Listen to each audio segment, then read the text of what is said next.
capítulo 17. Diz aqui que Elias de Tisbe, em Gileade, disse a Acabe: juro pelo nome do Senhor, o Deus de Israel, a quem sirvo, que não cairá orvalho nem chuva nos anos seguintes, exceto mediante a minha palavra. Vejam aqui, começa aqui falando sobre Elias. E é interessante que não faz menção dele, quem é pai, quem é mãe, nada. Simplesmente ele entra em ação e o relato bíblico já diz que ele chega perante o rei com estas palavras proféticas, dizendo que nos anos seguintes não ia chover e nem cair orvalho. E só iria mudar quando ele, Elias, dissesse que iria mudar. E isto realmente é uma coisa tremenda, porque a gente sabe, estudando a Bíblia, que Elias foi um profeta na parte norte de Israel. Israel estava dividido em dois reinos. Era uma nação só, Israel, mas tinha o reino chamado de Israel e o reino de Judá, na parte sul do país. Lá no reino do norte, a coisa foi muito complicada, porque eles abandonaram o Deus verdadeiro. E quase não se levantava profeta lá. E de repente veio Elias. E Elias profetizou lá no reino norte por aproximadamente 15 anos. Foi o tempo de ministério dele. O ministério dele foi mais curto que o meu. Eu já tenho 52 anos. Elias foi só 15. Só que em 15 ele fez muito mais que eu. Então Elias, este homem de Deus que permeava muita coragem com um período de depressão, ele foi usado maravilhosamente por Deus, mas de uma forma um pouco diferente dos outros profetas. Quase todos os profetas bíblicos, eles ensinavam, eles criavam escolas de profetas. Mas o Elias, ele foi diferente. O ministério dele foi muito mais, assim, de fazer coisas, de realizar milagres, do que de deixar ensinos. A gente lê a história e vê ele fazendo milagres extraordinários. Vinha fogo do céu, ressuscitava uma criança, e ele fazia estes grandes milagres. Esta era a característica do ministério dele. Mais de fazer do que de ensinar. Isso eu gosto de, quando está pregando, eu gosto sempre de aplicar na realidade que nós vivemos. Na igreja também sempre tem pessoas que gostam mais de pegar a Bíblia, de ensinar. Tem outros que gostam muito de fazer oração. E tem sempre um grupo que não para quieto, sempre quer fazer alguma coisa. Se não fizer, parece que não está servindo a Deus. Existe todos os tipos de pessoas e a igreja precisa de todos. Nós só precisamos tomar um cuidado de não ficar só no fazer e não ter de vez em quando a paciência de sentar e escutar. Essa é a grande dificuldade daqueles que querem sempre estar fazendo coisas. E o Elias tinha esta característica. Ele estava sempre realizando. Deus usava Elias maravilhosamente para realizar grandes e grandes feitos. Ele e o seu discípulo Eliseu foram os que fizeram mais milagres no período entre a saída do Egito e a chegada de Jesus. Nesse meio tempo, estes dois foram os grandes profetas que realizaram muitos milagres. Agora vamos ver o que estava acontecendo lá no Reino do Norte. O rei chamava Omri, O-M-R-I, até difícil de pronunciar. Ele era o rei. O reino de Israel vivia num estado de pobreza muito grande por causa de guerras. Estava sempre em guerra. E guerra, gente, mesmo quando se ganha a guerra, se gasta muito dinheiro, se perde muitas vidas. Guerra é uma coisa terrível, E o reino de Israel estava sempre em guerra, e guerreando contra o reino do sul. Israel, dois reinos divididos, brigando entre si. Morria muita gente, gastava-se muito dinheiro, e o reino de Israel foi ficando empobrecido. Então este rei, ele começou a pensar que talvez fosse hora de mudar. Então o que ele fez? Ele fez um tratado de paz com o reino do sul. Os dois reis se encontraram, conversaram, os políticos agiram ali e tudo ficou resolvido. Não vamos fazer mais guerra. Então, ali ficou uma parte resolvida. A outra parte era a questão de prosperidade, do país mudar, de começar a receber mais dinheiro do que gastar, de construir obras, de fazer benfeitorias. E aí, o que ele fez? Ele também fez um acordo com um país chamado Fenícia, que estava ali. E lá neste país da Fenícia, nasceu uma criança, uma menina muito bonita, e que cresceu e continuou bonita. Para os padrões daquela época, para a forma como se vivia naquela época, ela estava muito avançada. Ela era uma moça bonita, tinha muito talento, e ela gostava, que era uma coisa não muito comum naquela época, de pintar os lábios, pintar os olhos. Vocês já viram isso aqui hoje em dia ou não? Quase não se vê. Mas imagina, tantos séculos atrás, ela pegava o espelho e ficava lá. E o filho do rei conheceu esta moça. E o filho do rei se chamava Acabe. Era o nome dele, o príncipe. Ele conheceu esta moça e se apaixonou por ela. Quem não se apaixonaria por uma moça tão linda como aquela, tão diferente? O coração dele fez que nem o meu quando eu vi Iraci. Iraci, meu Deus do céu. Balançava o coração de noite e de dia. E ele ficou apaixonado por ela. E se casou com ela. Isso foi conveniente, o rei gostou, porque trazia uma união entre as duas nações, Israel e a Fenícia. Então, isso seria um benefício grande para o reino. E aí, essa moça, se casando com o príncipe, ela também era uma princesa, lá na Fenícia. Filha de rei com filho de rei. E o nome dessa moça? Quando eu falar, vocês vão identificar logo. O nome dela? Jezabel. E agora muda tudo, né? De bonita ela virou feia, não é isso?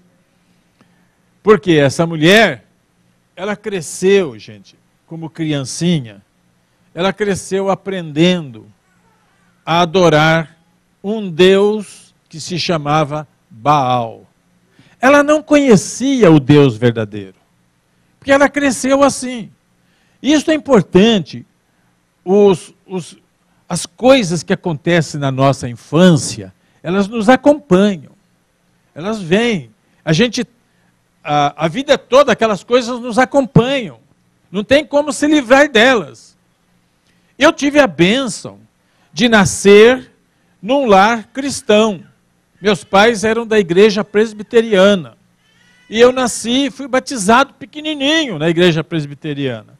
Então eu não tive experiências na minha infância com outras coisas religiosas que não são boas. De modo que eu tive esta bênção, este privilégio. A Iraci já não foi assim. A Iraci veio de uma família espírita. Então, ela da infância, ela deve ter influências deste período em que os pais e as mães estavam envolvidos com o espiritismo. Outros vêm do catolicismo e assim por diante. Cada um traz a sua experiência. E o que acontece é que só um poder transformador, poderoso, que vem do céu, é que pode apagar todas essas coisas e mudar completamente a nossa vida. Então eu sinto que a Iraci foi mudada. Vou falar para vocês. Nós saímos de casa hoje, vínhamos direto para a igreja, mas ela teve que parar num local. Depois que ela saiu daquele local, até chegar aqui nessa Main Street, ela não parou de fazer oração o tempo todo. Eu só olhava para ver se ela estava com os olhos fechados, porque ela que estava dirigindo o carro. Falei, não vai fechar o olho, faz aí. E, então, a gente vê o quê? Uma transformação. O poder de Deus agiu na vida, no coração dela, de tal modo que aquilo da infância não predomina hoje. Mas Jezabel cresceu assim, e ela tinha um enraizamento tão profundo com Baal, que ela começou a influenciar o príncipe de Israel, seu marido, Acabe. E ela começou a influenciar de tal maneira que este príncipe sentiu o desejo de construir um templo para Baal dentro de Israel. Olha só, e construiu. Por quê? Gente, a influência que a mulher exerce sobre o marido é muito grande. Sempre foi e sempre vai ser. Há uma influência. Quando essa influência é boa, graças a Deus. Mas quando não é, não vou falar palavra nenhuma. Uma mulher que não ajuda o marido, uma mulher que não tem bons princípios, uma mulher que não teme a Deus, uma mulher que é mundana, vulgar e que influencia o seu marido, este marido vai perdendo muito na sua própria vida, vai deixando de ser um exemplo, de ser um modelo de homem e começa muita coisa ruim a acontecer. Então eu louvo a Deus pelas mulheres que frequentam esta igreja, que influenciam bem seus maridos, que falam com eles com amor, com respeito, que oram juntos, que vêm orando enquanto dirige o carro e o marido fica sentado folgado lá. Oh, coisa boa, não é? Gente, é bom e necessário. Então todas as esposas que estão aqui, pense bem nisso que eu estou falando. Que tipo de influência você exerce na sua casa? O que é que você representa para o seu marido, para os seus filhos? O que você fala, eles podem falar. O que você faz, eles podem fazer. Então, são coisas importantes que nós precisamos estar atentos para preservar os bons costumes e a verdadeira fé no verdadeiro Deus. Amém? A Jezabel cresceu assim, e ela então tinha um prazer em ver Baal crescer na terra de Jeová.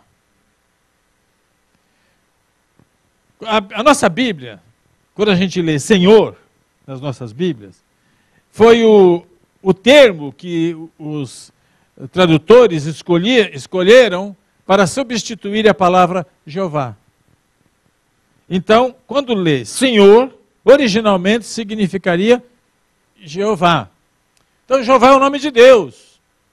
Agora, tinha lá Baal, e ela queria impor o Deus Baal sobre o Deus Jeová.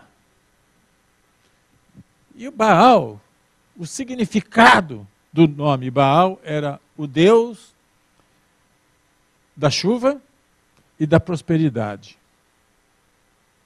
Agora chega lá o Elias, para o rei Acabe, que estava tremendamente influenciado por sua esposa e por Baal, que construiu um templo para ele, para o Deus da chuva. Chega lá Elias e fala, eu venho aqui em nome de Jeová para dizer para você que não vai chover por um bom tempo e nem vai cair orvalho. O que significa isso? Um desafio para dizer assim, afinal de contas, vamos ver agora se chove ou não chove, porque eu estou dizendo, em nome de Jeová, que não vai chover, enquanto eu não falar de novo que vai chover. Esse era o momento de um desafio, daquela demonstração de quem é quem. O que a gente vê é que o pai de Acabe o rei Omri, ele era um homem que queria o bem para o seu país. Ele queria prosperidade. Mas para fazer a prosperidade, ele foi uma pessoa que transigiu. Ou seja, permitiu que entrasse um Deus estranho. E ele pensava assim, bom, pelo bem do meu povo, da nação, deixa os dois aí. A gente fica com um e fica um pouquinho com o outro. A gente escolhe como é que vai ficar. Este é um grande perigo. Eu alerto vocês, gostaria que tivesse toda a igreja aqui hoje, mas eu alerto vocês, nós não podemos dar nenhuma oportunidade para o inimigo entrar na nossa vida, no nosso ministério, na nossa igreja, porque se ele entra, ele é cruel, ele não tem boas intenções, a obra do diabo é matar, roubar e destruir. E isso a gente não quer para ninguém. Mas se dar oportunidade, como este rei deu, Baal vai crescendo. O que é que fez Jezabel? Ela começou a crescer no poder, a ponto de ter domínio sobre o seu marido. Quando Acabe se tornou rei, ela passou a ter domínio sobre ele e começou a perseguir os profetas de Deus, os profetas de Jeová. Mas não só a perseguir, mandou matar. E eles começaram a diminuir em números. E os de Baal começaram a crescer. O número de profetas de Baal cresceu porque ela sustentava eles. Com o dinheiro do palácio, ela pagava para eles. E tinha também o outro deus lá, chamado Azerá, que também tinha os seus profetas. Todos sustentados, pagos pela rainha Jezabel, que queria exterminar, sufocar com todos os profetas de Deus. Igreja, este é o alvo de Satanás, sufocar cada um de nós, fazer a gente se calar, ter medo de falar, querer fugir, com medo da morte. Mas nesta manhã nós podemos dizer, nós servimos o Deus Jeová, o Todo-Poderoso, o Criador do céu e da terra. Não temos que temer nenhum Deus estranho. Ousadia, confiança. Isto fez Elias. Elias foi lá, sozinho, Deus mandou e ele foi. E falou para o rei, olha aqui, rei, juro pelo nome de Jeová, o Deus de Israel, a quem eu sirvo, que não cairá orvalho nem chuva nos anos seguintes, a menos que eu pronuncie palavras opostas, para que venha chover. Olha lá, um homem enfrentou o rei e deu uma mensagem para ele. Certamente o rei ia conferir se aquilo ia acontecer ou não. É assim, não custa nada a gente conferir as obras de Deus e ver se ele é Deus mesmo ou não é, se ele faz o que promete ou não. Então o que acontecia é que essa proposta do rei de querer honrar Jeová e Baal simultaneamente era uma situação que Elias não aceitava. Elias, por outro lado, cresceu numa região de Israel onde eram super conservadores da lei. Eles seguiam a lei de Deus rigorosamente. Jezabel seguia Baal rigorosamente. Então, rainha de um lado, profeta de outro, antagônicos. Um não podia combinar com o outro, como luz e trevas não se combinam. Ou brilha o sol, ou vem a noite. E a noite não predomina, porque a noite é a ausência de luz. Ok? A luz está sempre presente, a luz é que predomina. Agora, quando ela começou a perseguir os profetas, surgiu um homem chamado Obadias, que era um homem de posses, que trabalhava no palácio, lá onde estava o império das trevas. Esse homem trabalhava lá, mas ele temia Deus Jeová, o que ele passou a fazer foi esconder os profetas de Deus. Ele levou 50 profetas numa caverna, levou outros 50 para outra caverna, num lugar distante, onde o rei não podia alcançar para matar aquelas pessoas, e sustentava eles. Sempre ia lá, comida e tudo, para eles escaparem.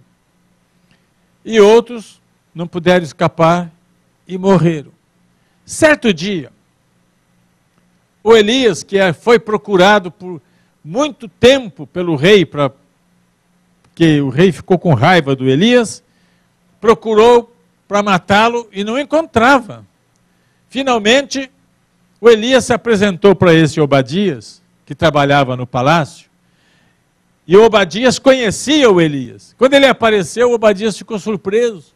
É você mesmo? Ele falou, sou eu. Mas o que você está fazendo aqui? O rei está te procurando. Diga para o rei que eu vou lá conversar com ele. O Obadias ficou com medo, falou, mas eu vou lá falar para o rei. Capaz que o rei vai me matar, ele está querendo matar você, e não encontra, e você vai lá. Hoje mesmo eu vou lá, fala para ele. E o Elias foi lá encontrar o rei novamente. Já tinha se passado 3 anos que o Elias tinha falado, não vai cair orvalho e nem vai chover.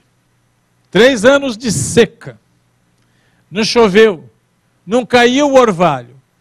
Ali foi demonstrado que o Deus Jeová é o Todo-Poderoso.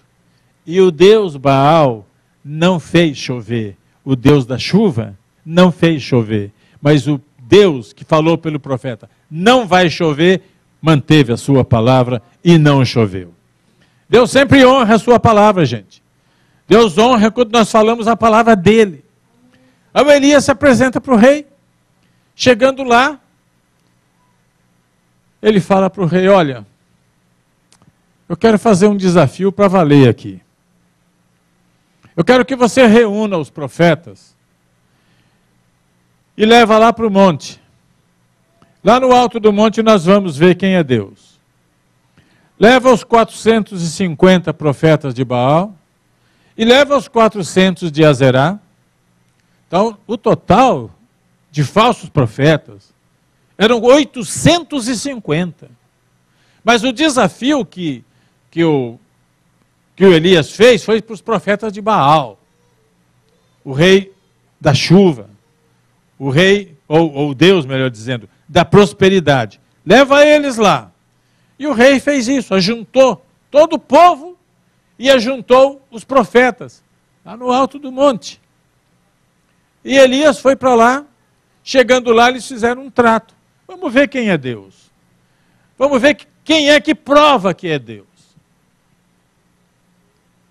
O Deus que responder com fogo, este é Deus. Vocês fazem o sacrifício aí e começa. Vocês são em maioria, começam. E aí, pela manhã, os profetas de Baal, 450 profetas, começaram a pedir que o Deus deles mandasse fogo do céu. E a Bíblia relata uma coisa, é um trecho longo da palavra de Deus, mas eu vou resumir aqui, que eles começaram a clamar, a orar, a pedir para o rei, para o Deus deles mandar fogo do céu. Manda fogo, responde. E começaram a pedir, depois começaram a pular, depois começaram a dançar, tudo do ritual deles. E aquilo foi prosseguindo, horas após horas, e nada acontecia. Finalmente, o Elias, vendo já por volta de meio-dia que nada acontecia, o Elias começou a fazer ironia, uma espécie de zombaria. Elias começou a falar: o que está acontecendo? Será que o seu Deus está viajando? Será que ele está dormindo, precisa despertar? O que está acontecendo com o seu Deus? Gente, não existe coisa que mais dói em nós, é quando faz gozação em cima de alguma coisa que você dá valor. E isso foi o que Elias estava fazendo com eles. E aí eles ficaram tão inflamados, que a Bíblia diz que eles começaram a pular e se cortar com faca e tudo, até sangrar. Até chegar às 3 horas da tarde, que era a hora do sacrifício, que a Bíblia fala. Hora do sacrifício, 3 horas da tarde, ok, gente? Então, 3 horas da tarde, todo esse período eles ficaram fazendo isso e nada aconteceu. Aí, finalmente, eles desistiram.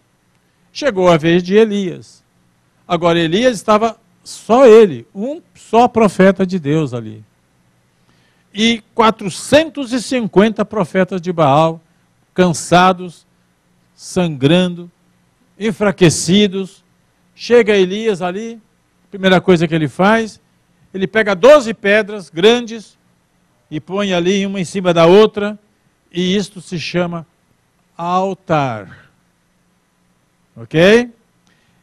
Porque o altar era de pedra, e ele colocou ali uma representando cada tribo de Israel. 12 pedras. Pegou o animal, colocou a lenha, colocou o animal em cima, fez aparecer água de algum canto ali, porque não chovia há 3 anos, a Bíblia não explica como é que foi isso, mas começou a pedir para eles, pega a água nas jarras e joga em cima do sacrifício. Jogaram tanta água que ele mandou fazer uma valeta em volta do altar, ficou encharcado tudo aquilo, tudo cheio de água.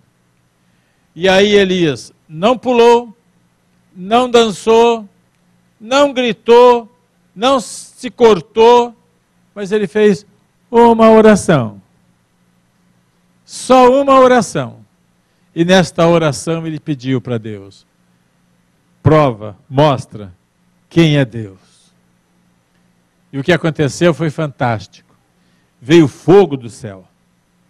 Porque também no inferno tem fogo, não é? Aliás, a sede do fogo acho que é o inferno, viu? Porque vai ficar lá o tempo todo. Mas saiu fogo que veio do céu. E a Bíblia diz que consumiu a lenha, o sacrifício, e toda a água que estava em volta, tudo secou. Quando o povo viu isto, eles se inclinaram e começaram a dizer: só Jeová é Deus.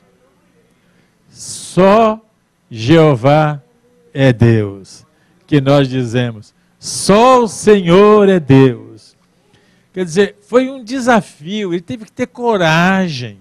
Ele precisou enfrentar o perigo de morrer. Mas, gente, quando nós lutamos e Deus está do nosso lado, se é uma luta, se é uma guerra, se é uma batalha, e se Deus estiver lutando do nosso lado, você pode estar em desvantagem numérica, mas a vitória vai ser sua. Porque o milagre vai acontecer. Porque Deus é o Deus de milagres. Deus é o Deus que faz aquilo que é inesperado. Deus trabalha de forma que confunde os homens. Imagina só o que Elias fez. Já era muito cair fogo do céu para queimar numa terra seca. Imagina, estava sem chover há 3 anos, uma fagulha já põe fogo em tudo. Mas Elias não queria deixar dúvidas. Encharca isso aí, joga água. E jogaram água, desceu fogo e queimou tudo. O que eu espero nesta manhã é que venha fogo do céu também nos dias de hoje, para queimar, para consumir, para mostrar para o povo, para nós, para a igreja, para as nossas famílias, que o Deus que nós servimos é o único e verdadeiro, todo suficiente para nós. Diz um corinho: quem tem Jesus tem tudo, quem não tem, não tem nada. E Jesus está conosco, por isso nós marchamos e caminhamos na esperança da fé e da vitória em Cristo Jesus nosso Senhor. Se essa mensagem falou no seu coração, levante sua mão e aplaude o Senhor e glorifique o nome dEle.